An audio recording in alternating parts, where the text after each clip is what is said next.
A poor girl took the wrong subway and ended up in a wealthy neighborhood, where she saved a stranger who was really a millionaire in disguise. "You're lying. You have no home to return to, do you?" The officer's voice was sharp, his eyes narrowed with suspicion. Celine stood frozen on the pristine sidewalk, her hands trembling as she clutched the straps of her worn backpack. I just got lost," she stammered, her voice barely audible. "I'm trying to find my way back home." "Home?" the officer scoffed, glancing at her disheveled appearance. "No ID, no address, no contacts." "You're lying. You have no home to return to, do you?" Celine's eyes welled up with tears, but she refused to let them fall.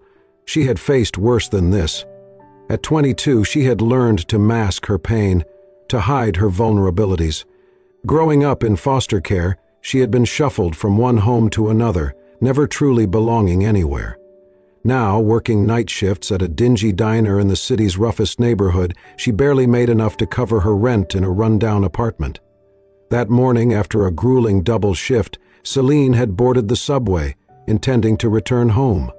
Exhausted, she had dozed off, only to awaken in an unfamiliar, upscale neighborhood. The streets were clean, the buildings towering and immaculate. She had never seen such opulence up close.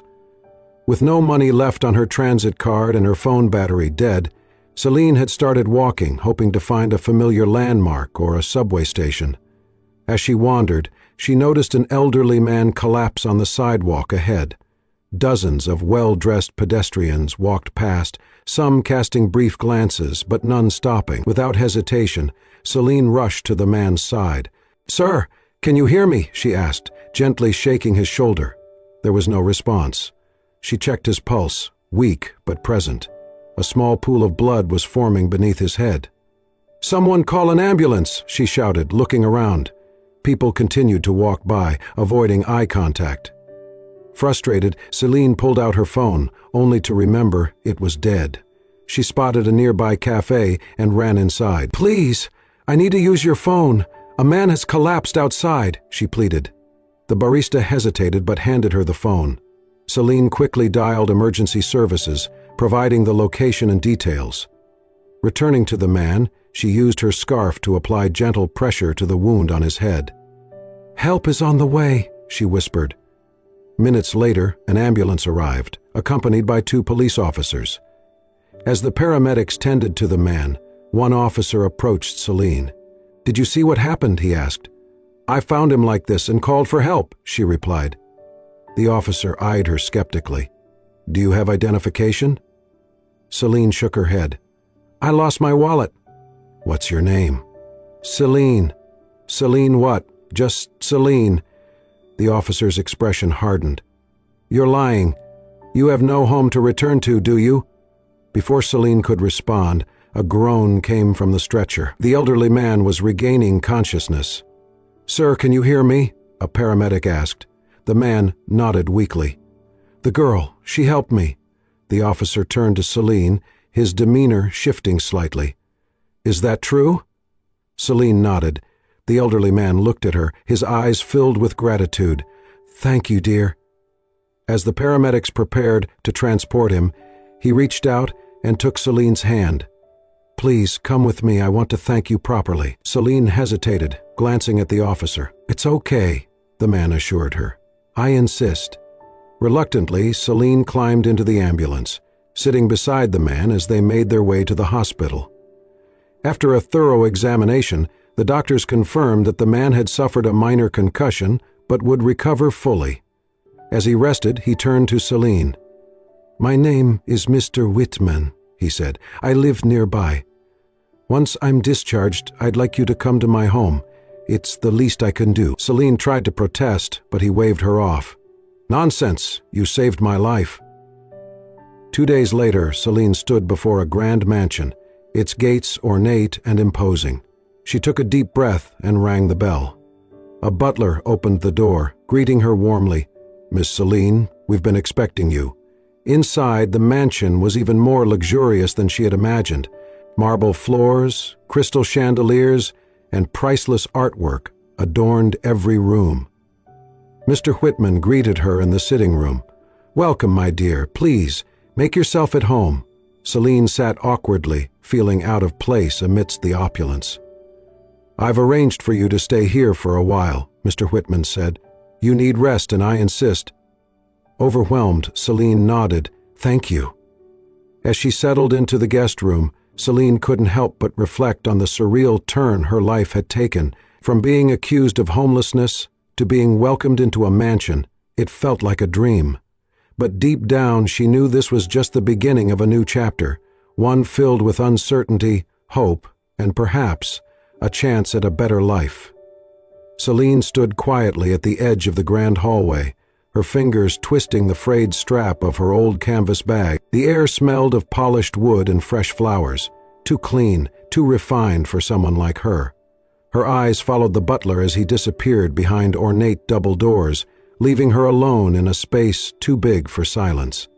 From behind, a voice cut through the stillness. "So, you're the girl who just happened to be there when my grandfather collapsed." Celine turned slowly. A tall man in a crisp navy suit stood in the doorway, arms folded, expression unreadable. His features were sharp, thick dark brows, clean-shaven jaw, and a gaze that felt like it saw too much. "I'm Celine," she said, her voice careful. "I was on the street when it happened. I helped." He stepped closer. "Helped? Or saw an opportunity?" "I didn't ask to come here. He insisted," she replied, her voice calm but firm. He narrowed his eyes, then turned and disappeared into another room. Moments later, muffled voices rose beyond the door. The words were indistinct, but the tension was unmistakable. A minute passed before he returned, this time with the elderly man Celine had rescued beside him. "Celine," the old man smiled warmly. "This is my grandson, Daniel." She gave a small nod.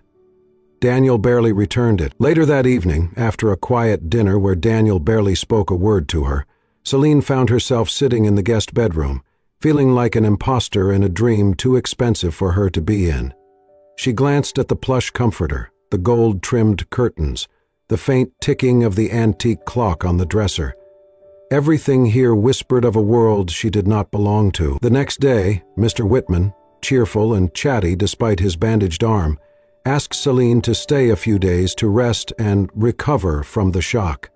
She started helping out where she could. She noticed Maria, the housekeeper's young daughter, shyly peeking at her book of English words.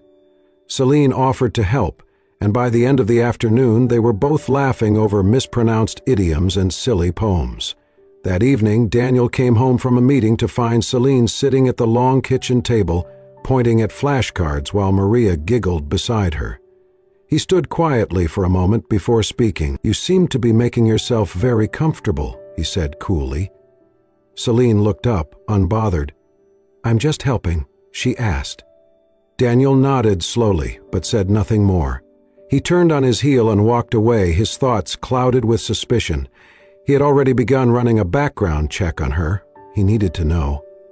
No one just stumbled into their world without a reason. The results came back the next day. No parents, no college records, no criminal history. One emergency shelter registered her name from 3 years ago. One part-time job at a diner. That was all. She had nothing to hide because there was nothing there. Daniel sat in his study, the report on his desk, untouched coffee beside him. She was exactly who she said she was, a girl who had nothing and no one. That evening, as he passed by the open doorway of the sitting room, he paused. Celine was folding clean towels with the housekeeper, smiling gently as she worked, her posture relaxed, her words kind. The others responded to her like she had always been there, not like a stranger, like someone who mattered. That night at dinner, Mr. Whitman chuckled at something Celine said and placed a gentle hand on hers. Daniel caught the gesture. His jaw tightened. Later, as they stood on the back patio, the sky awash with twilight, Daniel finally spoke. "You're very good with people." Celine glanced sideways at him. Is that a compliment or a warning? He cracked the faintest smile, still deciding. She gave a small laugh, then looked down at her hands. "I know what you think, that I'm here for something, That I'm after your grandfather's money or kindness or whatever it is rich people assume others want. Daniel didn't deny it. But I didn't ask to stay, she continued softly. And if you want me gone, I'll go. Daniel was quiet for a moment, then said, he wants you here. That's enough. For now. They stood there in silence, the tension softening just enough to let the night breeze in. Neither fully trusted the other. But something had begun. Not quite understanding, not yet forgiveness, but perhaps the first crack in the wall between two very different worlds. The days in the Whitman estate passed slowly, and Celine began to feel like she was drifting through a life that wasn't really hers. She helped wherever she could, teaching Maria English, assisting with small tasks around the house, and spending time with Mr. Whitman. He was kind, and his quiet wisdom made her feel like she had found a safe space, even if it was temporary. But there was still something unsettling about Daniel's cold, assessing gaze whenever he was around.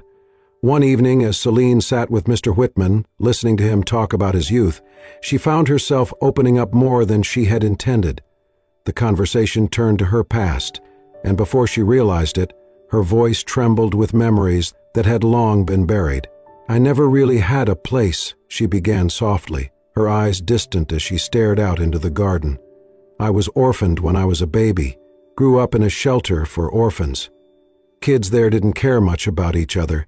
I was always the last one picked for anything, even the games.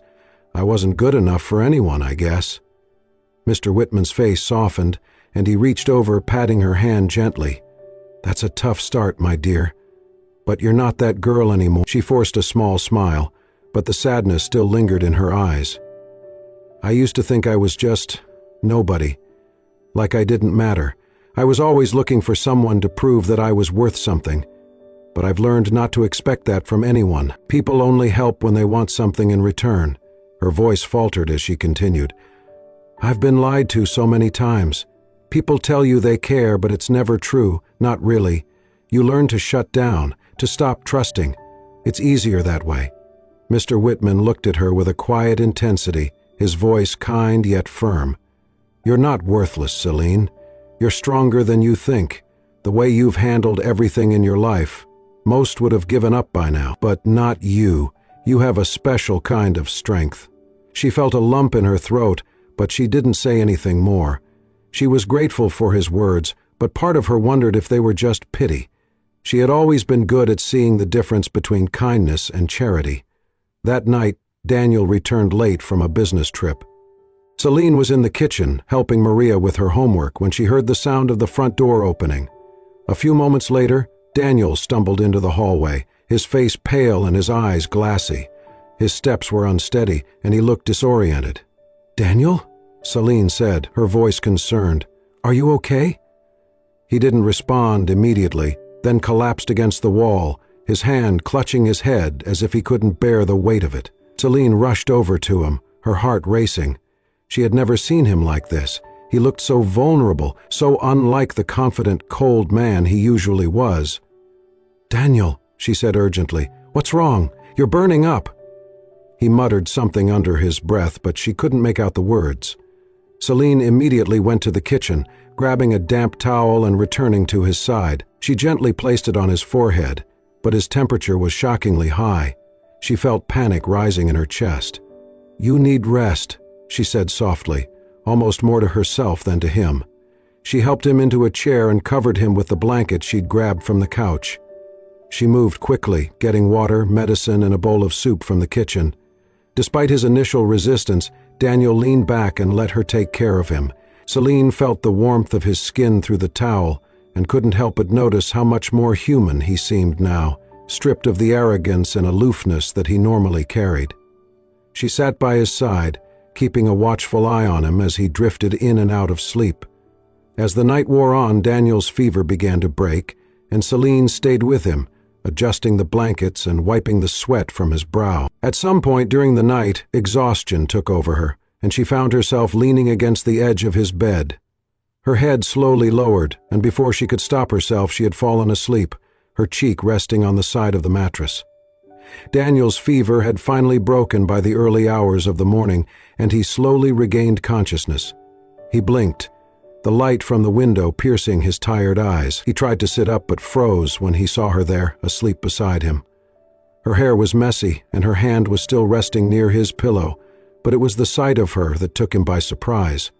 Her kindness, her genuine care for him, despite everything, made something inside him shift. He watched her for a moment, her steady breathing calming him in a way he hadn't expected. She wasn't like the people in his world, the ones who always wanted something from him. She was selfless. He hadn't realized how much that meant to him until now. As Celine stirred slightly, Daniel quickly sat up, not wanting to wake her, but his gaze remained on her.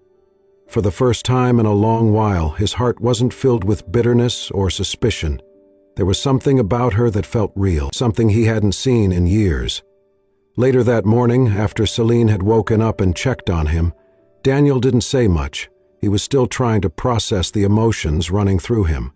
But as he left for work, he did something unexpected. He quietly made arrangements for Celine to work at the local library, a place he knew had an opening. He didn't say it was for her benefit, but deep down he knew it was the right thing to do. When he told her the news later, Celine was stunned. "Why? Why are you doing this?" Daniel's answer was simple. "Because you deserve a chance, Celine." And for the first time in a long time, Celine felt like maybe, just maybe, she wasn't as invisible as she once thought. The morning light filtered through the wide kitchen windows, illuminating the marble countertops and glistening silver fixtures. But despite the serene elegance, tension simmered beneath the surface. Celine entered the kitchen just in time to hear raised voices. "I came in early because I have extra prep work," Clara snapped, folding her arms. "You always act like you're the only one who cares," Sophia shot back, slamming a spoon into the sink. "Stop trying to make me look bad in front of Mr. Daniel." "I never said that." "Stop," Celine said, her voice soft but firm as she stepped between them. Both women looked at her, startled.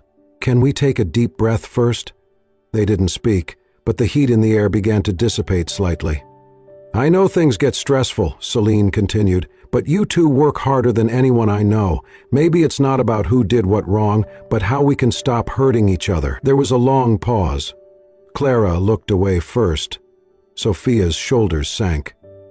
Later that day, Clara approached Celine in the garden, wiping her hands on her apron. "You handled that better than I ever could. You've got something rare, Celine." Celine smiled shyly.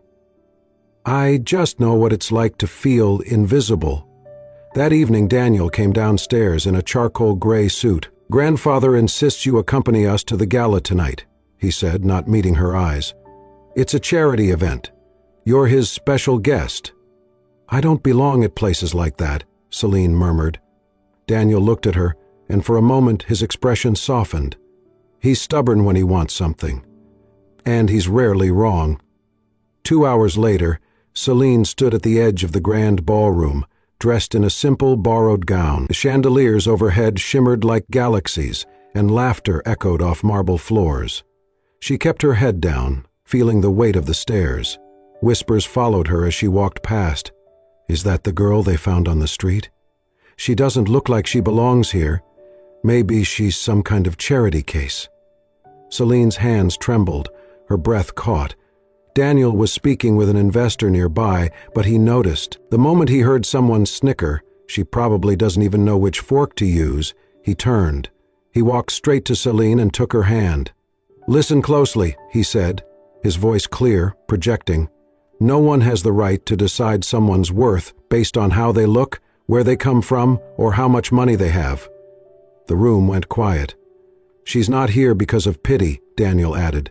"She's here because she deserves to be." Celine stared at him, stunned, unsure if her heart was racing from fear or something else entirely. But after the words sank in and the crowd dispersed, a sudden wave of emotion crashed over her. She excused herself, slipping out to the terrace into the rain that had begun to fall. She didn't realize she was crying until the cold droplets mixed with her tears. Footsteps. Then a hand touched her shoulder. "No more." Daniel's voice was soft behind her. "Why did you do that?" she whispered. Now they'll hate you too. I don't care, he said simply. You don't understand. I've spent my whole life being reminded I don't matter, that I don't belong. Daniel stepped in front of her, his eyes burning with something fierce and unfamiliar. You matter. You always have. And then, without hesitation, he pulled her into his arms. The rain fell harder, soaking through their clothes, but neither of them moved. She clung to him like a lifeline, and he held her like he had waited years to find her. He lowered his head, and their lips met in a kiss, gentle, searching, real. It wasn't a fairy tale moment.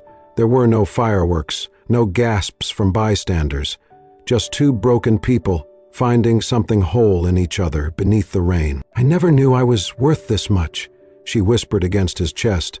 Daniel rested his chin on her head. You're worth even more. Inside the ballroom, the party continued, but on the terrace, a different story had just begun. The boardroom was filled with cold stares and calculated silence. Daniel sat at the head of the long mahogany table, fingers steepled beneath his chin, as the chairman, a gray-haired man with sharp eyes, spoke slowly and clearly. We've received feedback from major investors, the chairman said, and they are concerned. Your public association with that girl, Celine, has started to affect perception. She's not just some girl, Daniel replied, his voice even. She's not from our world, another board member cut in. We've worked too hard to maintain this company's reputation. If you continue to involve yourself with her, Daniel, the board has the right to vote on your removal as acting CEO. Daniel's jaw tightened. His world had always been cold, built on logic, legacy, and performance. He had never cared about their whispers, but now the cost was real. That night, he sat alone in his office, the city lights stretching endlessly beyond the glass. He stared at his phone, her contact glowing on the screen. He didn't call. The next morning, he found Celine in the library room of the estate, reading to the gardener's young son, both of them laughing quietly. She looked up when she saw him, smiled, and he felt the weight in his chest double. But he said nothing about the board, the pressure, the threats. Instead, he began to withdraw. He stopped joining her for meals. He answered her questions with short nods. He kept their conversations shallow, routine. She noticed. Of course she did. Celine didn't ask. She didn't plead or cry. She just began to shrink into herself again. One evening she brought him tea and found him in his study, lights dim, papers scattered across his desk. I know I did something wrong, she said gently, but I don't know what it is. And if you just tell me... Daniel didn't meet her eyes. You didn't do anything wrong, Celine. Then why does it feel like I'm a stranger again? He stood abruptly, walked to the window. Because that's what we are. Her breath hitched. What? I think it's time you left the estate. There it was, sharper than a knife, colder than the rain they once kissed under. Celine stared at him. Is that what you want? Daniel closed his eyes. He wanted to scream, no, but all he said was yes. She didn't cry in front of him. She turned, walked quietly upstairs, and began to pack. She folded each of her few belongings with trembling hands. The sweater he gave her, the book she never finished, the scarf she wore the day they met. When she was done, she left a simple note on the bedside table. I never wanted anything from you. Not your name, not your fortune. Just the peace I found when I was near you. Thank you for giving me that, even for a little while. Be happy, Daniel. Please. By the time Daniel returned to his room, she was gone. He found the note, sat on the edge of the bed, and read it in silence. And for the first time in years, Daniel Rowe, the man who never cried, never faltered, bent over and let the silence break him. In the quiet of that vast, luxurious room, where so much had been built and protected, a man finally realized what he had just lost. Not a reputation, not a position, but the only thing that had ever made him feel truly alive. The bell above the library door chimed softly as Celine stepped inside, a familiar scent of old books and ink washing over her. It felt like stepping into a quiet, forgotten corner of her soul, a place untouched by heartbreak, pressure, or expectations. She had returned not to hide, but to begin again.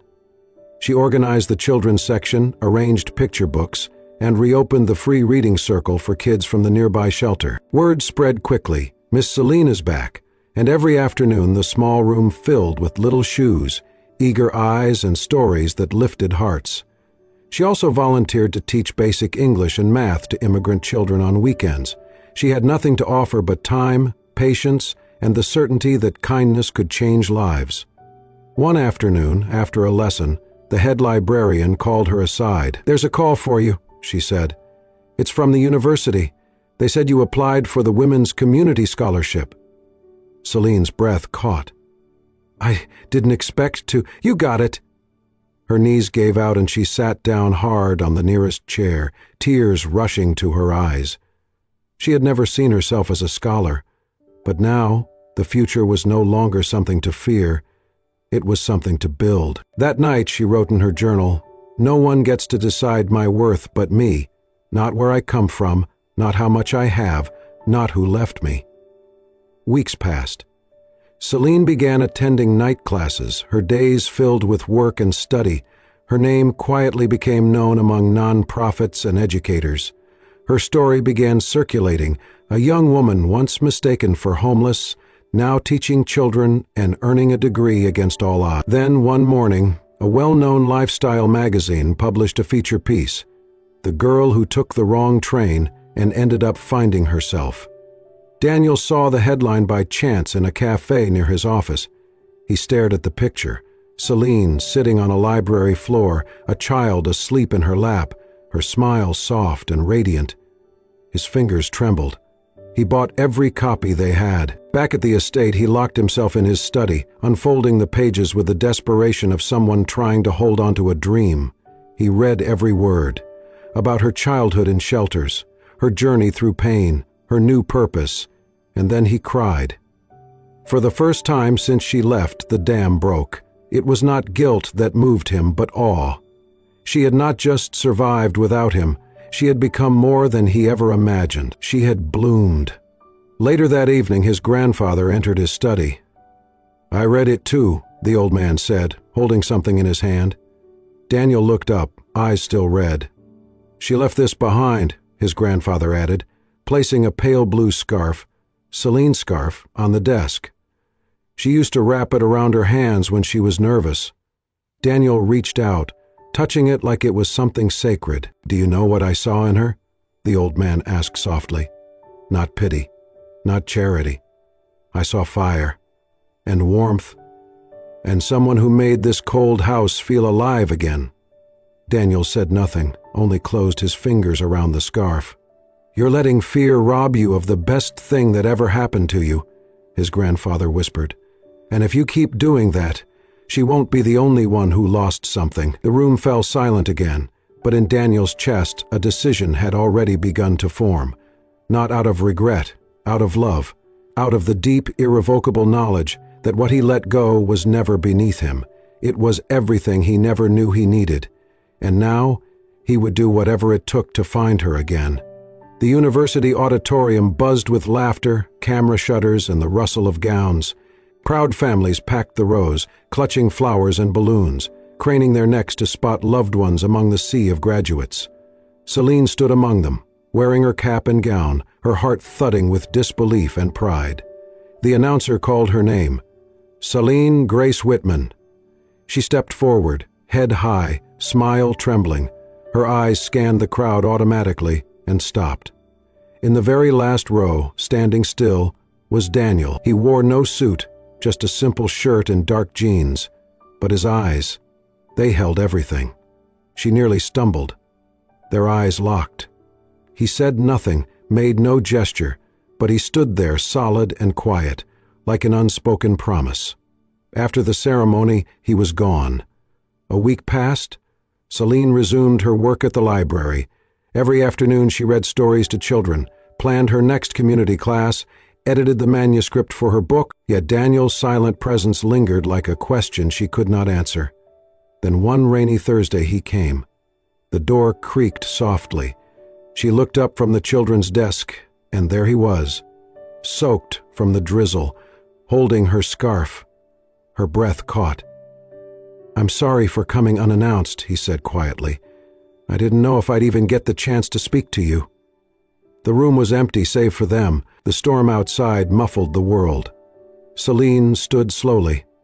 Her heart raced, but her voice was calm. "You found me." Daniel nodded. "I read your story. I read everything. I watched from the back during your graduation. I didn't want to ruin your day." Celine swallowed hard. "Why are you here?" "I'm not here to justify what I did," he said.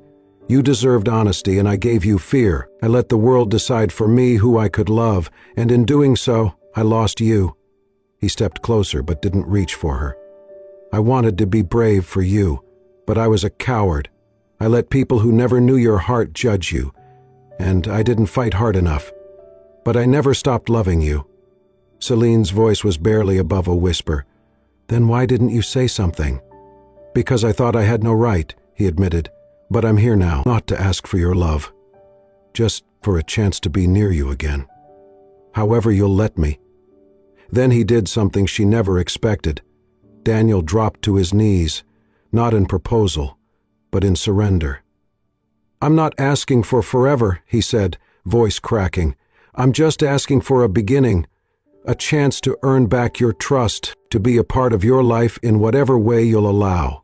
As a friend, a supporter, or someone who just waits quietly nearby." Celine's hands trembled. "I don't care what the world thinks anymore," he continued. "I don't care if I run another company or plant trees for the rest of my life. As long as you remember, I was the one you forgave. That's enough." Tears streamed down her cheeks. She knelt in front of him, and without a word she wrapped her arms around him. Daniel buried his face into her shoulder, holding on to her like a man who had wandered deserts and finally found water. "I'm still angry," she whispered. "I know," he murmured. "I'm still hurt." "I deserve that. But I never stopped missing you," she said, "even when I hated that I did." They sat on the library floor, wrapped in each other. The rain tapped softly on the windows. The books stood silently on their shelves, and the clock seemed to slow down, giving them space to breathe, to forgive, to begin again. And somewhere inside them, something broken mended, not perfectly, but truthfully. Because love, when returned, is not always grand. Sometimes it kneels and waits and hopes to be forgiven. The sun filtered softly through the canopy of leaves that shaded the backyard of the Restart Library. Twinkling fairy lights hung between trees, and tables were set with wildflowers picked by neighborhood children. There were no luxury chairs, no grand aisle, just benches, laughter, and the scent of homemade pies cooling on nearby windowsills. A year had passed since Celine and Daniel found their way back to each other. Since then, Daniel had made a choice that stunned the business world. He stepped away from boardrooms and headlines and quietly became co-director of the community library they built together. No more tailored suits or power lunches. His new days were filled with mending shelves, organizing book drives, and teaching jobless veterans how to code. Celine, radiant with newfound confidence, had become a beacon in the neighborhood. Her book, The Day I Took the Wrong Train But Found the Right Life, had quietly climbed bestseller lists. But more importantly, it had changed lives. Letters poured in daily, women who left shelters, teens who dared to apply for college, lonely people who believed in hope again because of her words. And now, today, was their wedding. The guests were people often forgotten, street musicians, librarians, old ladies from the corner store, kids who once stole to eat but now read at night. There was no press, no fashion magazines, just real people with real stories, all bound by the quiet magic Celine and Daniel had brought into their lives. Celine wore a simple white dress that fluttered in the breeze. Her hair was adorned with tiny daisies, picked that morning by a little girl named Lily. Daniel stood waiting under a wooden arch they'd built together out of discarded planks and painted with local kids. He looked no different than any man in love, except his smile held the weight of every detour they had survived. The ceremony was short, honest. When they exchanged vows, neither tried to be poetic. They just promise to stay, to not run when it gets hard, to fight fair and forgive often, to love with eyes open. When the officiant said, "You may kiss the bride," cheers erupted louder than any orchestra. Afterward, as cake was served and children danced barefoot in the grass, a quiet voice tugged at Celine's dress. It was Ava, a small girl Celine had taught to read the year before. She had been abandoned at a train station and taken in by a foster home nearby. Ava clutched a hand-drawn card and looked up, her big eyes brimming. "Miss Celine," she said, voice trembling, "you're not a princess." Everyone nearby paused, unsure what the child meant. "No, I'm not, but you're my miracle, because now I don't have nightmares anymore. Because now I know there's kindness in the world." Daniel watched, swallowing the lump in his throat. Celine hugged the little girl tightly. "You are the miracle, Ava, you." And there it was, the sixth crescendo, not in drama or flash, but in truth, in the quiet revelation that love, when lived, becomes a shelter, that healing, when shared, multiplies. Later that night, as the stars came out and the music softened, Daniel and Celine sat on the library steps, watching their chosen family laugh and dance under the fairy lights.